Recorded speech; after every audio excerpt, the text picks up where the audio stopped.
Boa noite a todos, pessoal. Sejam muito bem-vindos. Mais uma noite aqui com vocês. Sou o Felipe, da Daqui para Fora. E hoje a gente vai ter um evento bem legal, falando bastante sobre o Personal Statement. É, Vou dar alguns exemplos, né, mostrar algum de como a gente ajuda os alunos a construir, os Personal Statements.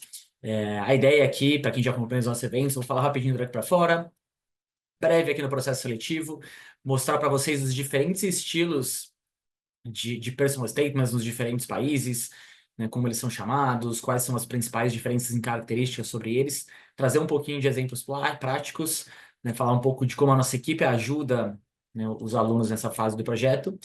E aí eu abro para as perguntas de vocês, mas fiquem à vontade durante o papo aqui de fazer pergunta no chat, no Q&A. A ideia é responder todas no final. A Daqui para Fora, né, para quem está começando a nos acompanhar, somos uma consultoria que há muitos anos prepara estudantes para fazer faculdade fora do Brasil. Ao longo desses anos, foram muito jovens através dos nossos programas, mais de 4.000 alunos. Inclusive, eu fui um deles, fui cliente da Daqui para Fora, estou aqui há vários anos. Na nossa equipe, muitos profissionais, assim como eu, tiveram essa vivência de fazer faculdade fora. Nossa equipe tem bastante experiência, tanto em preparar alunos, quanto, né, ter vivido isso na pele. E o nosso maior motivo de orgulho aqui, algumas das principais faculdades que a gente já teve alunos aprovados ao longo dos anos. Hoje a gente atua, né, nos Estados Unidos, Canadá, Reino Unido e principais países aqui da Europa continental. É, Resultados mais recentes também, né, nos últimos 3 anos, principais aprovações nas faculdades americanas e principais aprovações em faculdades canadenses e da Europa. Então, acho que hoje dá para dizer que a gente entende bem o que as faculdades esperam dos estudantes e a ideia é ajudar vocês, alunos, a chegarem mais preparados para esse projeto. E eu sei que é muito comum, né, um aluno que está vislumbrando a estudar fora ter questionamento: será que eu tenho chance? Será que a minha possibilidade de passar numa faculdade no exterior é boa? E aí, para que vocês tenham uma primeira avaliação das chances, a nossa equipe desenvolveu uma avaliação de perfil gratuita, respondeu algumas perguntas, né, bem diretas aqui: notas, áreas de interesse, preferências pessoais, se já tem país ou não de preferência, se está indeciso ou não está. Ponto que eu sempre gosto de relevar, de trazer, pessoal. Grande parte dos alunos que começam a se planejar conosco não tem certeza do país que querem estudar e estão indecisos em relação à área de interesse, tá? Então, isso não é um problema para você começar a se planejar para estudar fora. Depois a nossa equipe retorna com feedback de onde você está bem, onde que você precisa evoluir. E o próximo passo é agendar uma conversa, né, que também é gratuita e individualizada conosco, né, comigo ou com algum dos nossos especialistas, onde a gente vai mais a fundo na avaliação do seu perfil, das suas chances e tira as dúvidas de vocês. Tá? Mas vamos lá. Então, como a gente sempre gosta de começar nos eventos falando rapidinho sobre o processo seletivo, até porque, né, todos os temas que a gente traz tem algum tá atrelado, né, tá atrelado a ele, e é importante para que vocês fixem como que ele funciona. Ele é dividido em duas grandes frentes: primeira parte acadêmica, média geral de notas, histórico escolar do nono até o terceiro ano. São necessárias também algumas provas, principalmente para quem pensa nas faculdades americanas, SAT ou ACT, que é o equivalente ao Enem norte-americano. Teste de proficiência, né, para qualquer faculdade que o curso for em inglês, vai exigir um dos principais testes, geralmente TOEFL, IELTS, Cambridge e até a prova do Duolingo. Enem, para quem pensa em Portugal, o Enem é um acesso direto e ele também é avaliado em algumas faculdades da Europa e nas faculdades canadenses. Ah, Por último, algumas universidades, especialmente na Europa, podem exigir uma prova específica, dependendo do curso, do país ou da faculdade que você quer, ou até mesmo matérias específicas. As faculdades, né, principalmente as mais seletivas, mas muitas universidades vão querer entrar a fundo nesse lado mais pessoal dos estudantes, querer conhecer vocês, e aqui eles vão pedir cartas de recomendação, 2 ou 3 cartas de professor e coordenador da escola, atividades extracurriculares, qualquer coisa que o estudante se envolveu fora do currículo obrigatório da escola, as redações, né, que eu vou entrar um pouco mais a fundo, né, então não vou falar muito agora. Por último, entrevistas, né, geralmente não são todas as faculdades que pedem, são algumas. Quando tem, ela é por vídeo, muitas vezes ou com um ex-aluno, né, da universidade, um ex-aluno brasileiro, ou um representante da própria universidade. E para quem pensa nos cursos artísticos, cinema, música, atuação, arquitetura, moda, muita universidade vai pedir um portfólio ou uma audição por vídeo. Tá? Mas vamos lá. Então, entrando aqui nos temas de hoje, né, no tema principal das redações. Então, primeiro contextualizando o que são as redações. Então, são textos, né, de caráter muito pessoal e reflexivo, e eles podem servir tanto para você entrar e ser aprovado na faculdade, e tem muita faculdade que pode pedir uma redação para você competir por bolsa de estudos. Eu acho que o principal ponto aqui é que, diferente do Enem, né, que a gente está muito treinado para escrever, a faculdade não quer a sua opinião sobre um tema aleatório, mas sim saber muito mais sobre você.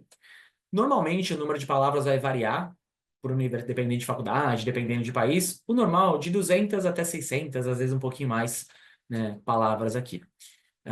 Elas são muito importantes porque elas vão dizer para a universidade quem você é, além das suas notas.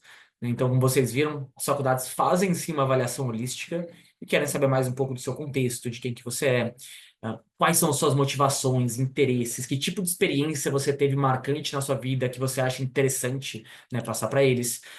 Como que você acreditou, né? O que que você fez aqui na sua comunidade? Eles acham também que, né, sabendo mais sobre o que você fez é uma prévia do que você pode fazer uma vez que você estiver lá na universidade. Quais são suas qualidades, os seus valores, quem que você é e como você se expressa.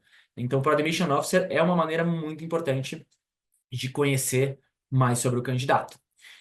E aí existem alguns tipos diferentes de essays, né, que é como eles se referem às redações, e é importante vocês entenderem cada um deles. Então, nos Estados Unidos, né, a grande maioria das faculdades está nessa plataforma que chama Common App, e aí tem né, um essay que é o principal, que eu vou entrar bem a fundo aqui depois para vocês, que é o essay da Common App, né, americana. E nos outros países, Reino Unido, na Europa, no Canadá, é comum eles se referirem, né, às redações como personal statement ou motivational letter, tá? Existem também, né, muitas faculdades americanas, o que eles chamam de supplements, são essays específicos, onde normalmente eles vão perguntar sobre o seu curso, sobre atividades extracurriculares, o porquê a faculdade, ou questões, né, short answers que eles falam, tá? Hoje eu vou falar muito mais do personal statement, motivational letter e principalmente do essay da Common App, tá? Então a gente não vai entrar tanto aqui nos suplementos. Então vamos lá. O que é a redação, né, da Common App? É uma redação muito pessoal, né, escrita em primeira pessoa, e ela não pode ser rasa, assim, ela tem que ser realmente extremamente pessoal. Ela tem até 650 palavras, né, o mínimo que eles falam, que é recomendado, pelo menos 500. E o ideal é que você consiga ter um início cativante, que chama a atenção do leitor, né, com um final surpreendente. E é importante não ter o leitor preso no texto, porque imagina que um admission officer ele vai ler de 600 a 1.000 applications por ano. O Jamal, que é um dos nossos orientadores de geração e foi admission officer, falou que era, né, pô, chega lá 4 da tarde, na época de ciclo de leitor de gerações. Você está lendo um monte de application. Cara, aquela application sem graça, daquela redação sem graça, pode, né, facilmente cair no esquecimento, então tem que tentar manter o leitor preso. Algo muito importante também, né, nesse tipo de essay, a forma, o formato, né, como você vai expor as suas ideias, a estrutura, a fluidez, o estilo, o tom de escrita, ele é tão importante quanto o conteúdo que vai ter na redação. Tem que tomar um pouco de cuidado aqui, que às vezes alguns alunos ficam tão obcecados com o formato e acabam deixando o conteúdo de lado, né? E é importante que seja uma perspectiva sua, muito pessoal, onde você tente ao máximo possível, né, que seja original, né, muito sobre você. E existem algumas técnicas, né, de como vocês podem fazer isso. Depois a gente vai falar um pouco sobre elas. E eu trouxe aqui os 7 temas que são possíveis para o ciclo agora de 2024 e 2025. A realidade é que esses temas aí eles já vêm sendo se repetindo ao longo de muitos anos, que não muda. E aí vocês podem ver que são, né, perguntas muito profundas. Então, pô, reflita sobre algo que alguém fez por você, o que o fez sentir, e o que o fez sentir-se feliz ou grato de uma forma surpreendente. Como essa gratidão o afetou ou te motivou. Reflita sobre uma vez que você questionou, desafiou uma crença ou uma ideia. O que motivou o seu pensamento? Qual foi o seu resultado? Né? Então, é um tipo de redação, pessoal, que vai meio que, né, necessitar de um estudo interno, de realmente pensar, refletir. Né? Vocês têm um tema livre também, né, que é o 7º tema, que você pode escolher algo que é importante sobre você.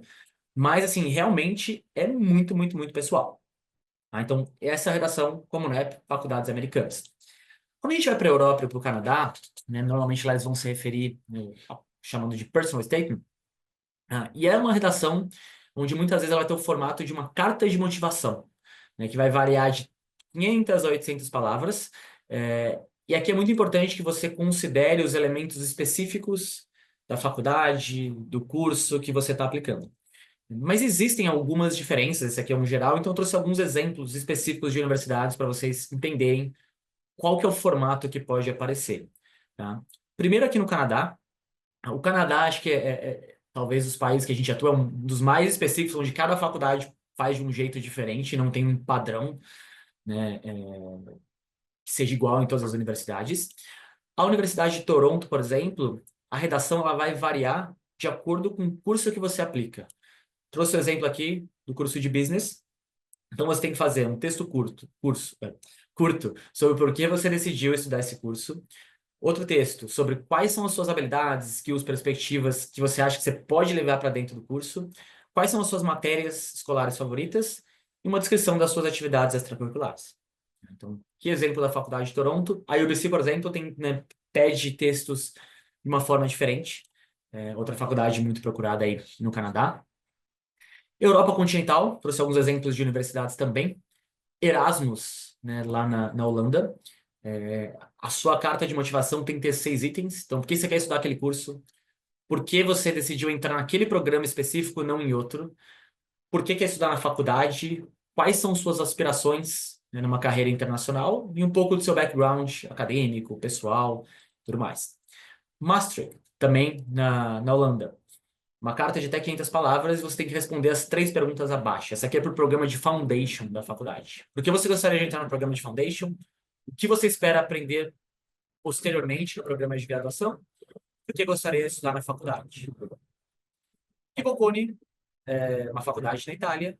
Por que você quer estudar em Bocconi e por que escolheu o curso? Então a gente percebe que, né, diferente das faculdades americanas, muito mais assim o objetivo do porquê a faculdade ou porquê o curso. Acho que isso até tem muito a ver, né, com os próprios modelos de ensino, enquanto nos Estados Unidos você tem os 2 primeiros anos mais gerais, dá para mudar de ideia. Nos outros países, né, uma vez que você começa, você já tem que estar mais, né, aplicar para um curso específico e as possibilidades de mudança são mais restritas.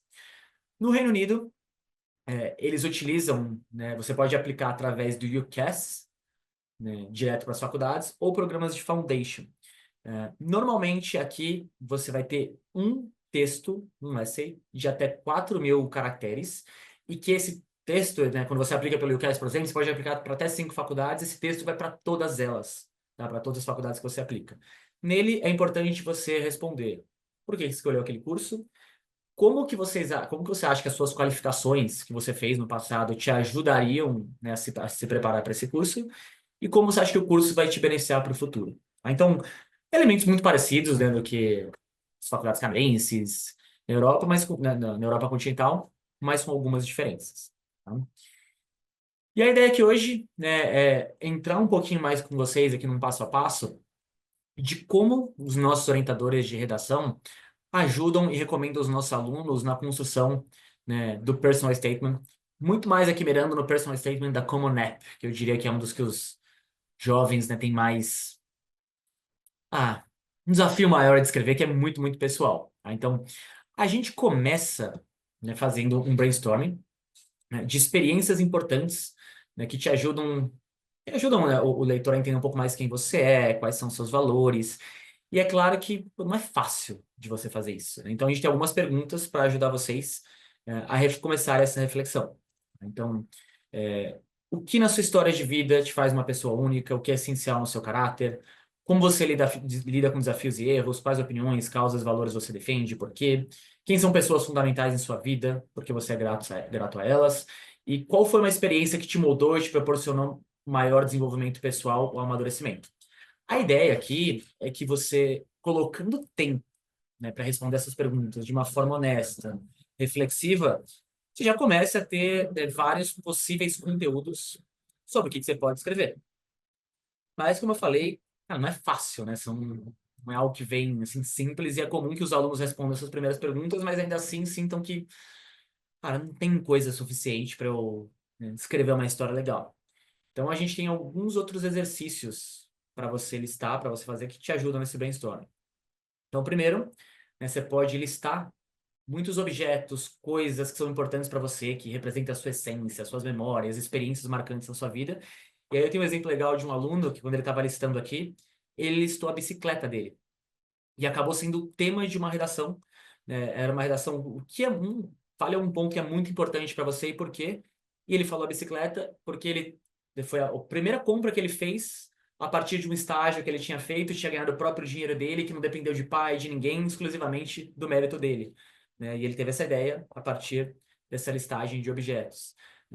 Liste 10 valores que são importantes para você, né? Que te definem. Aí, né, coloca quais são os 3 mais importantes que você acha, que você defende com os identes, que representam muito bem quem você é.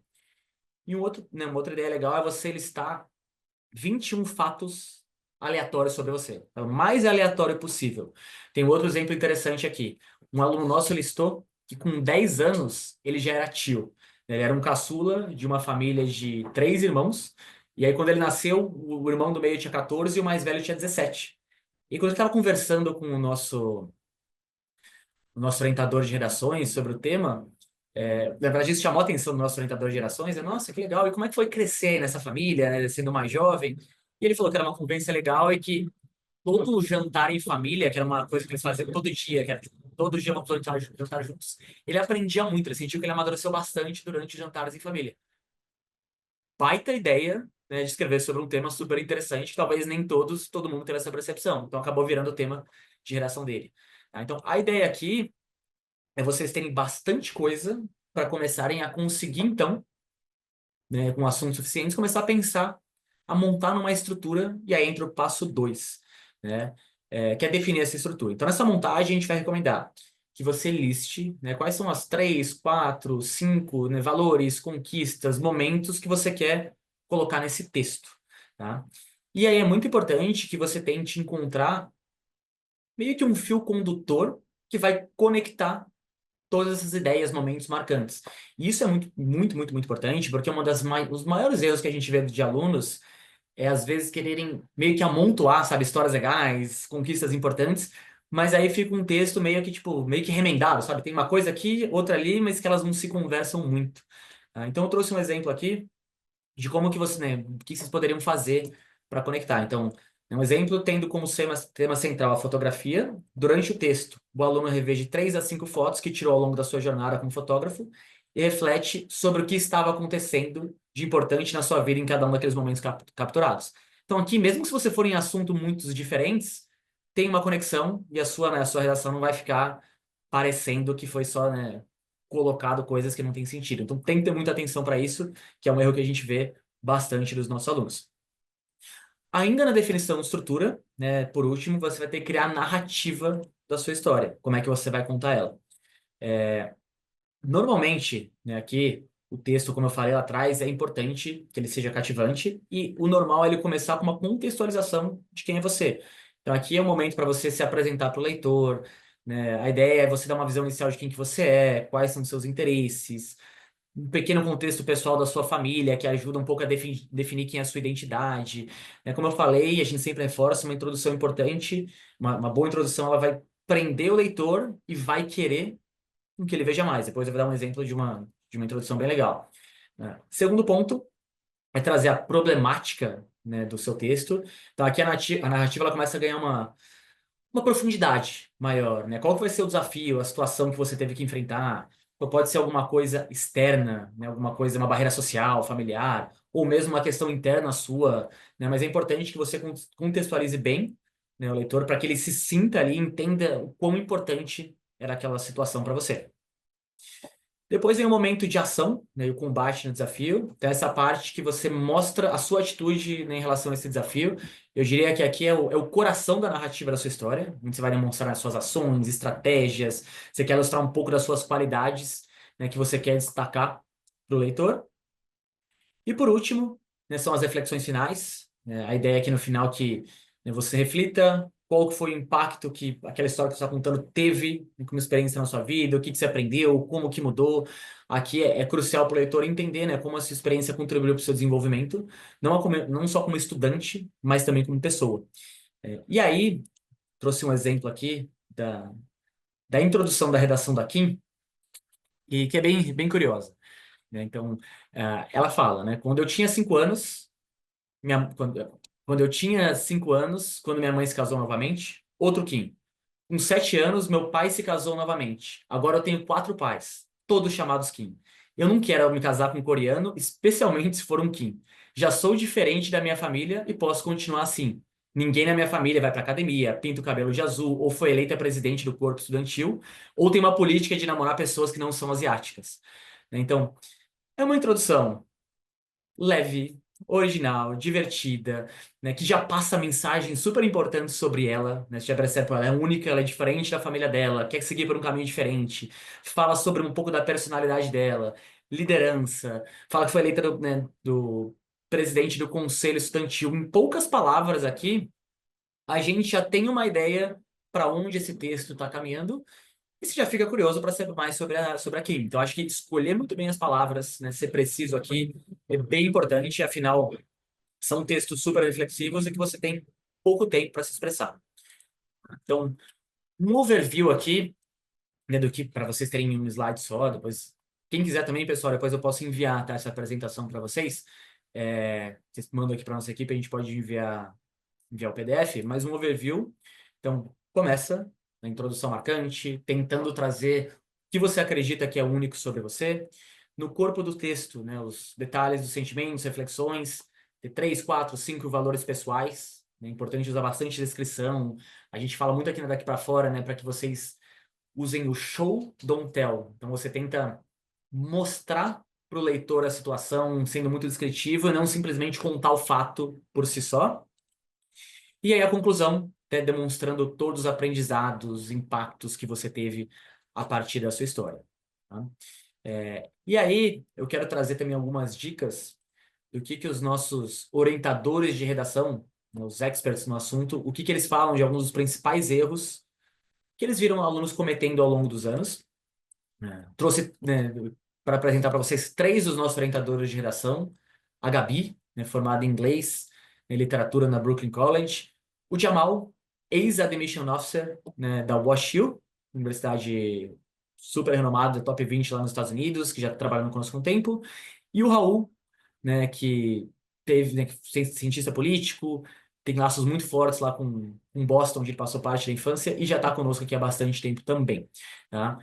Algumas dicas que eles falaram aqui, erros para vocês tomarem cuidado e não cometerem. Textos demasiadamente descritivos, monótonos, sem uma reflexão pessoal e muito autoelogiosos, sabe? Onde você só fica meio que se envaidecendo, se elogiando de forma muito direta, sem deixar que o leitor tome essa conclusão. Project statement ao invés de personal statement. Então é muito comum que muitos dos alunos, né, que estão mirando em fazer faculdade fora tenham se envolvido com muitas atividades extracurriculares, tenham feito muita coisa interessante, e aí eles querem falar sobre essas conquistas nas redações. Mas tem que tomar um cuidado, porque às vezes você começa a descrever o passo a passo do que você estava fazendo e você não fala sobre o que te motivou, o que você aprendeu naquela atividade. Tá? E aí vira simplesmente uma descrição do seu projeto. Então, muito cuidado para não cair nessa cilada aqui. Algo que eu já falei aqui algumas vezes, né? Incluir muitos detalhes desnecessários sobre alguma outra história. Então, meio que combinando coisas juntos e aí acabar fazendo com que a sua redação não faça muito sentido. Também até um pouco relacionado aqui com Project Statement versus Personal Statement. O melhor essay não é sobre o seu principal feito, projeto e realização, é aquele que melhor fala quem é você. Tá? Então, eu lembro de uma aluna, agora até lembrei de uma redação legal, de uma aluna nossa que, cara, ela fazia muita coisa. Fazia bastante coisa mesmo, um monte de extracurricular, tal. E aí, um dia da vida dela, ela foi aquele Doutores Alegria que vão nos hospitais com as crianças, né, com as crianças com câncer. O primo dela participava, ela foi lá um dia, e a redação dela foi como aquele dia impactou muito mais ela, né, do que todos os projetos que ela já se envolvia. Então fiquem muito atentos, sabe, ao cotidiano, ao dia a dia, porque às vezes em histórias tão legais e reflexões tão interessantes, mais interessantes mesmo do que de coisas grandes que vocês acabaram, né, fizeram antes. E por último, parece bobeira, mas tem muito aluno que manda um essay e você não está diretamente respondendo a pergunta do prompt que foi feita, tá? E aqui, cara, se você fizer isso, assim, para um admission officer, é uma desqualificação, porque mostra que você, cara, não está nem prestando atenção na pergunta principal, e a gente recebe alunos que mandam uma primeira versão e que, cara, não está conectado com a pergunta, né, que foi feita. Ah, antes de abrir para as perguntas de vocês, quero trazer um pouquinho de como que é o nosso trabalho de uma forma geral e especificamente na fase de redações. Então, os nossos programas hoje aqui na Daqui para Fora começam a preparar os estudantes a partir do 9º ano do ensino fundamental e seguem no 1º e 2º ano do ensino médio, que é o programa de preparação. Nessa etapa, a gente vai focar muito, né, no planejamento, priorização das atividades extracurriculares desse aluno e de como conciliar, né, tudo isso junto com os desafios de escola. A gente sabe que as escolas demandam muito dos estudantes. Então, a ideia é orientar vocês para que vocês coloquem tempo no que faz sentido, né, e não gastem tempo nos pontos que, de repente, não são mais relevantes. Nessa parte aqui também, a gente traça metas de notas necessárias para o tipo de faculdade que você quer, para o tipo de bolsa que você precisa. Como eu falei no começo, eu tenho muitos alunos iniciando o projeto conosco que estão indecisos em relação à área de interesse. Hoje a gente tem algumas mentoras também, especialistas em carreiras, né, então, e orientação profissional. Aqui o que a gente quer é ajudar os estudantes a se conhecerem um pouquinho mais, para entender quais são as suas habilidades, quais são as áreas que talvez, né, combinem melhor com você. E principalmente, se você escolher essas áreas lá na frente, o que que isso impacta? Se você quiser ficar no país que você for estudar, ou se você quiser voltar para o Brasil depois, além de apresentar cursos novos, que talvez vocês nem saibam, né, que existam. E começamos com planejamento também para as provas, alunos mirando no portfólio, ou mirando em cursos artísticos, a gente começa a desenvolver, a orientar, né, como desenvolver as habilidades para os portfólios lá na frente. No terceiro ano, né, do ensino médio, ou no meio do 11º para o 12º, para quem é aluno de currículo internacional, é o ano de candidatura, onde a gente vai trabalhar a fundo na seleção de faculdades, né, de acordo com o perfil, notas, áreas de interesse, necessidade de bolsa. Seguimos com a preparação para as provas. É aqui que se intensifica o trabalho de redações, daqui a pouco eu vou explicar melhor como ele funciona. E a gente segue, né, na orientação de application, levantamento de prazos para requisitos, toda orientação no preenchimento dos formulários. Enviamos isso para as faculdades e damos o suporte no pós-admissão, né, matrícula, plano de moradia, plano de alimentação. Tem uma equipe que fica aqui para apoiar o estudante durante a universidade, imprevisto, dúvidas do dia a dia, maneiras mais econômicas de pagar a faculdade. Aqui tem um exemplo do Rodrigo, um aluno nosso que estuda em Princeton, e a equipe que trabalha com ele, né, aqui daqui para fora. O Rafa foi o estrategista que ajudou na escolha de faculdades, Thalita, orientadora de application, que fez a gestão das candidaturas. Temos um curso preparatório para a CP. Jamal, que eu já apresentei antes, orientador de gerações. E a gente também tem a Gabi Ribeiro, uma psicóloga que trabalha conosco. Sabemos que o processo seletivo, ele demanda dos alunos, é conciliar muitas coisas ao mesmo tempo, então sempre que necessário, a Gabi Ribeiro pode apoiar com ferramentas para lidar com as etapas difíceis, né, do processo. Então, aqui na Daqui para Fora, a gente divide o processo de redações em duas etapas. Vocês viram que requer reflexões, requer pensamento. Então, a gente não gosta de deixar tudo para o segundo semestre do ano de candidatura, porque já vai ter muita coisa acontecendo. No primeiro semestre, os estudantes fazem o nosso Writing Program. Então, a gente tem mapeados, né, os principais temas de cada universidade, e aí, junto com o orientador de gerações, você vai trabalhando em cada um dos steps.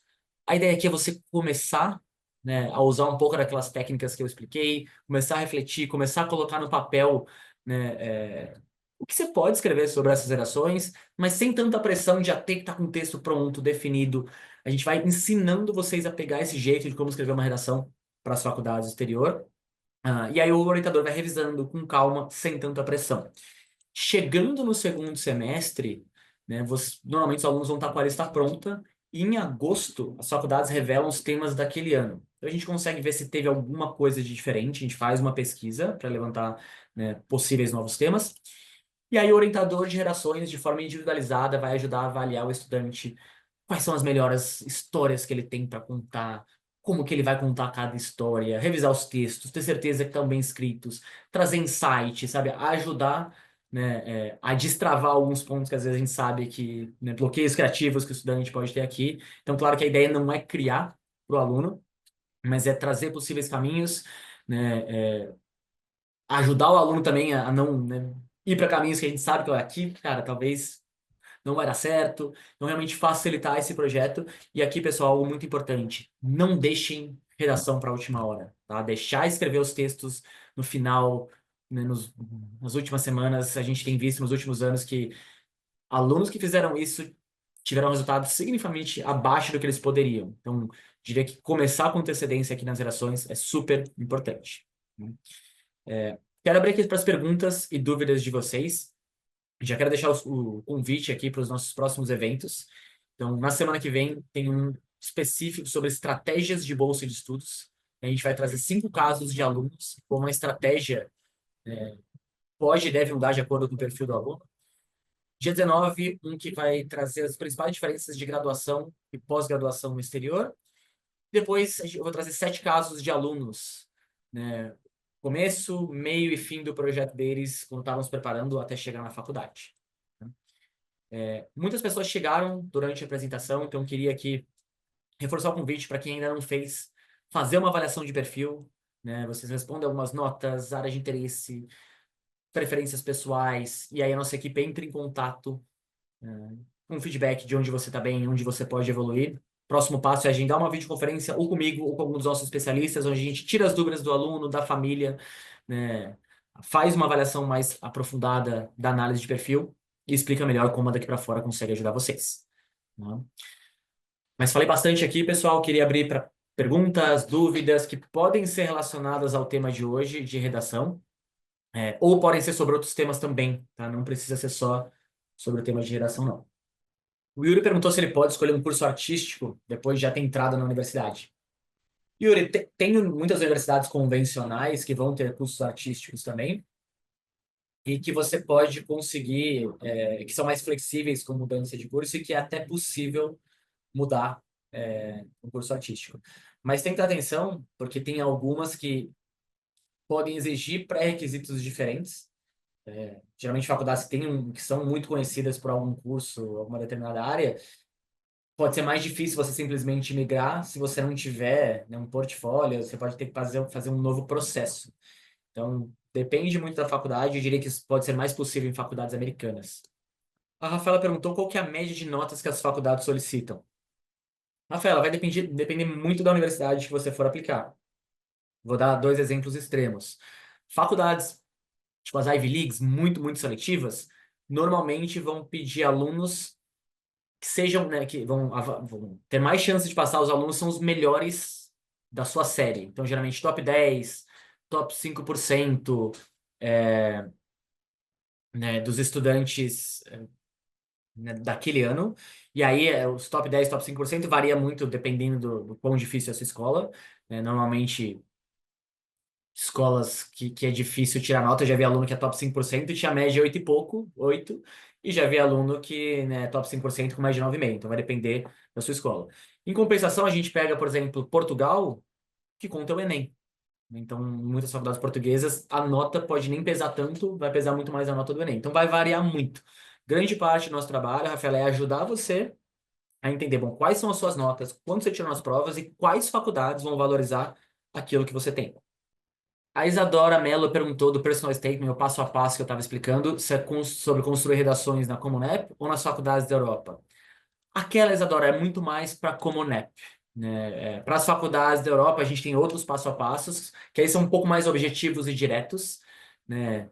Por exemplo, buscar elementos na universidade que você está aplicando, que você tem interesse, o porquê que você está aplicando, né? Ou do curso que você quer. Aí já costuma ser uma redação muito mais objetiva, assim, né? Você pode até falar um pouco sobre você, mas você não vai entrar tão a fundo quanto no da Common App.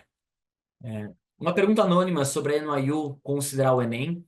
Ela é uma universidade que lista, que considera o Enem como parte do application, e que você pode, né, aplicar com a nota do Enem. Vou dizer que os nossos alunos aprovados, né, na NYU, todos, pelo menos nos últimos anos, também tinham feito ou enviado o SAT. E eu acredito que para a NYU, assim, o que eu vejo, o Enem por si só não vai te colocar lá, vai ser uma combinação de fatores, né? Notas escolares, atividades extracurriculares, é uma faculdade muito seletiva. Tá? Então, não sei te dizer, assim, você vai perguntar a nota, né? Qual a nota de corte do Enem? Nem sei te dizer, e recomendaria, mesmo que você queira se você queira aplicar para a NYU, fazer o SAT, fazer as outras coisas, pelo menos pelo nosso histórico aqui, tem mais peso do que a nota do Enem, né, na NYU e, claro, em todas as outras faculdades americanas. Eu diria que o Enem nos Estados Unidos não tem um peso tão grande quanto tem em faculdades canadenses. Né? Todas pedem que seja enviada a nota do Enem, por exemplo, ou em muitas faculdades da Europa que também podem considerar o Enem como parte do processo. As faculdades avaliam as notas de boletim que tiramos na escola ou é mais pela nossa redação e experiências de vida? Isadora, eu diria que o primeiro filtro de avaliação na maior parte das faculdades são as notas. Né? É o filtro inicial que eles utilizam. Então, sim, vão avaliar suas notas de boletim. Importante vocês entenderem, quando eles avaliam as notas, eles analisam a média final de cada ano. Então, sua média final no nono ano de cada matéria, sua média final no primeiro ano, no segundo, no terceiro ano. Mas, principalmente para as faculdades mais seletivas e mais famosas, ou para os processos de bolsas que são mais seletivos, notas acaba sendo o primeiro filtro, né? Então pode acontecer de, quero mirar nessa faculdade, tenho extracurriculares excelentes, mas se as minhas notas não estão dentro do que eles pedem, posso já te cortar logo de cara, tá? E aí acho que entra um pouquinho também junto com o que a Rafa, acho que foi a Rafaela que perguntou, né? Vai variar muito de faculdade para faculdade. Tem algumas que podem ter requisitos de notas mais baixas, tem algumas que têm requisitos de notas mais altos. Ah, Muitas vezes as que têm requisitos de notas altos, essa parte pessoal, né, das suas experiências de vida, suas extracurriculares, suas relações, elas vão servir como um grande critério de desempate. Então, quando você estiver lá competindo com uma aluna, todo mundo que tem a mesma média escolar, notas de provas parecidas, aí eles vão entrar, bom, vamos ver quem tem a experiência de vida mais interessante aqui, né? E isso vai servir de diferença para você entrar ou não na faculdade. Chegou uma outra pergunta aqui. Quais são os principais tipos de bolsas oferecidos pelas universidades? Mérito acadêmico, mérito artístico, mérito esportivo e necessidade financeira. Esses são os quatro principais tipos de bolsas que as faculdades oferecem no exterior. Outra aqui no Q&A é anônima. Onde que normalmente os alunos moram? Na faculdade ou fora do campus? Aqui, pessoal, varia muito do país que você está aplicando, né? Normalmente, faculdades nos Estados Unidos e no Canadá, muitas têm moradia dentro do campus. Em alguns casos, é até meio que política da universidade que você fique o primeiro ano lá dentro e depois você pode seguir ou morar fora. Quando a gente fala da Europa, tem algumas que têm moradia no campus, muitas não têm, e mesmo as que têm moradia no campus, normalmente não é garantido que o aluno calouro consiga morar lá dentro. Normalmente as faculdades vão dar recomendações de dormitórios estudantis, locais que vocês poderiam ficar fora da universidade. E aí esse é o caminho, mas eu diria que muita gente me pergunta, é como morar em casa de família? Na universidade já não tanto, é raro alunos que vão por esse caminho. O normal é você, né, ou na faculdade ou num dormitório estudantil. Mas agora que perguntou também, as faculdades têm atividades extracurriculares que podemos escolher, como futebol americano, líder de torcida, pintura? Sim, Isadora. As universidades eles têm clubes e organizações estudantis que você pode se envolver e dependendo do tamanho da faculdade, tem literalmente milhares. Por exemplo, o UCLA nos Estados Unidos tem mais de 1.000. Então tem de tudo que você possa imaginar. Clubes esportivos, robótica, empreendedorismo, simulação da ONU, grupo de pesquisa, pesca, dança, teatro, assim, tudo que você imaginar, né, tem um clube e se não tiver, você pode ir lá e criar um novo. Então é uma parte bem legal da vida universitária. Você tem a chance de se envolver com áreas que você gosta, que você quer se aprofundar, que você quer, né, desenvolver mesmo, que pode ser relacionado ou não com a sua área de interesse, e você tem chance de conhecer pessoas que têm interesses em comuns.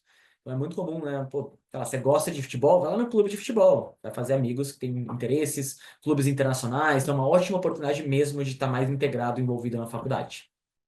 O Henrique perguntou aqui em relação a estudantes atletas, pensando mais nos Estados Unidos. Como que a daqui para fora pode colaborar para a entrada em uma universidade que atende às necessidades financeiras, esportivas e acadêmicas vindas do aluno? Henrique, hoje aqui na daqui para fora a gente não trabalha mais com as bolsas esportivas, né? Trabalhamos com elas por muitos anos, mas já faz várias que o nosso foco é acadêmico, mas a gente pode indicar para você empresas, né, focadas nessa modalidade de diferentes esportes. Então, tem empresa que é especializada em alguns esportes, algumas que são direcionadas só para futebol, só para tênis. Vou até deixar aqui, não só para o Henrique, mas para vocês também, pessoal. Estava com o link aqui, os nossos contatos. Depois, manda uma mensagem aqui no WhatsApp para o meu colega, para o Lucas, e fala, né, o esporte que você pratica, que ele pode indicar alguma dessas empresas. Quem também quiser depois, né, a apresentação que eu usei, pode mandar mensagem aqui para o Lucas, que ele pode enviar essa apresentação para vocês. Mais alguma pergunta? Caso a gente não tenha, queria agradecer, mais uma vez aqui a presença de todos. É sempre um prazer estar com vocês. Espero vê-los aí nos nossos próximos eventos. Tenha uma ótima noite, pessoal. excelente aí finalzinho de semana. E como eu falei, né, entre em contato com a nossa equipe, tá com dúvida, marca uma conversa aqui conosco para entender um pouquinho mais, tirar as dúvidas mais específicas, né? Nem todas a gente consegue responder de forma tão específica, às vezes precisa pesquisar, mas vai ser um prazer aí conhecê-los. Um abração, uma boa noite, pessoal. Até a próxima.